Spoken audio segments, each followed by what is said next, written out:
हरियाणा के अपने इस घोषणा पत्र में या संकल्प पत्र में हमने जो मुख्य बिंदु राष्ट्रीय अध्यक्ष जी ने आपके सामने रखे हैं, बहुत एक संतुलित तरीके से हर वर्ग का उसमें ध्यान रखा गया है। महिलाओं का ध्यान रखा है, युवाओं का ध्यान रखा है, किसानों का ध्यान रखा है, जो हमारा पिछड़ा समाज है, अनुसूचित जाति समाज है, इन सब का ध्यान रखा गया है। उसके अंदर युवाओं की नौकरियों की भी चिंता की गई है, उनकी स्किलिंग की भी चिंता की गई है, एक से एक बढ़ करके। और जैसा हमारे इस घोषणा पत्र समिति के जो अध्यक्ष ओम प्रकाश धनखड़ जी ने बताया है कि हमने इन सब बातों को इसलिए भी समझ रखा है कि एक बजट का भी ध्यान रखना पड़ता है। आखिर केवल थोथी घोषणाएं करना उसका कोई अर्थ नहीं होता है।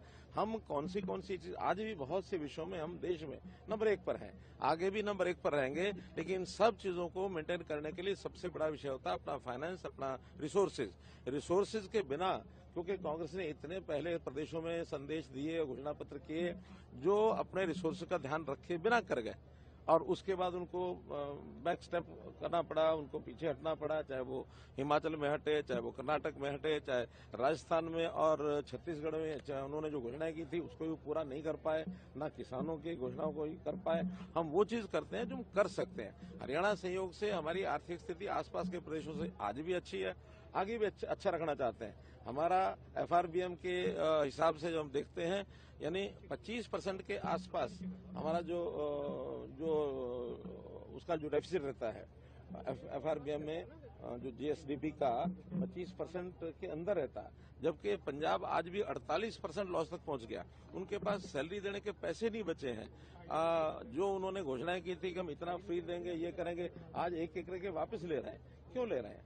आखिर पैसों का काम पैसों से चलता है, इसलिए हम बहुत सोच समझ करके सारा बजट का हिसाब लगा करके हमने सारी घोषणाएं की हैं। महिलाओं को हमने 2100 रुपए की घोषणा बहुत योजनापूर्वक हिसाब किताब लगा के की है कि हम हर ऐसी महिला जो पात्र है उनको 2100 रुपया मासिक देना शुरू करेंगे।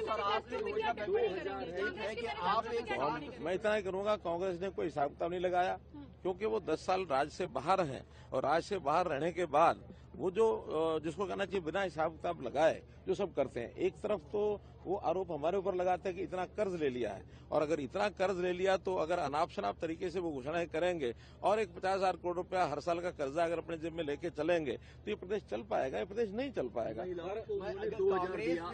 हमने 2100 दिया है। बात है कि आपका लोक लुभावन ज्यादा है। नहीं, हमें ये आवश्यकता महसूस हुई है कि उनको देना चाहिए। जहां बाकी चीजें हमने सारी चीजें ध्यान रखे दी हैं, हमने बजट का हिसाब लगाया है। आखिर हमने साइंटिफिक तरीके से पेंशन को बढ़ाने की बात की है, उन्होंने साइंटिफिक तरीके से नहीं की है। जो 500 रुपए की पेंशन दे रहे थे, आज वो 10 साल के बाद एकदम इतनी ज्यादा करने के लिए जो सोच रहे हैं वो एकदम अनसाइंटिफिक है।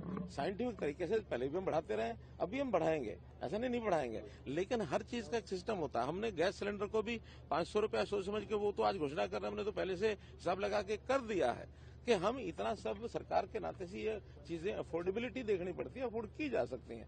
हमने हर स्पोर्ट्स को लेकर की बहुत ज्यादा जरूरत रहती है। हमने अभी भी अंतर्राष्ट्रीय खेलों के जितने विषय उनके नर्सरी लेवल पर प्रशिक्षण शुरू किया है। हमने जो खेल नर्सरीज हैं उनकी संख्या बढ़ा रहे हैं, खिलाड़ियों की डाइट मनी बढ़ा रहे हैं। वो जब आप घोषणा पत्र पूरा पढ़ेंगे उसमें बहुत से बिंदु, अभी तो 20 बिंदु आपके सामने आए हैं।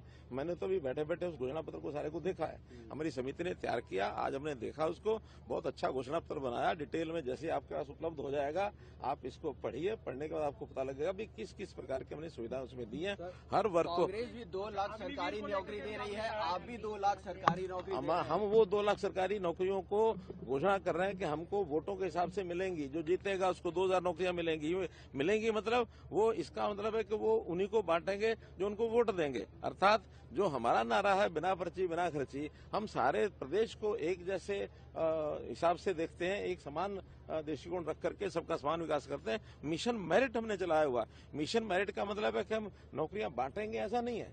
जो मिशन मेरिट के हिसाब से मेरिट वाला जो विद्यार्थी है वो नौकरियों को प्राप्त करेगा। हाँ, उसका जो स्कोप है, अभी इस वर्ष जैसे इस 5 वर्ष की योजना में हमने 10 वर्ष की योजना में हमने 1,45,000 नौकरियां जो है वो हमारे कमीशन ने दी हैं।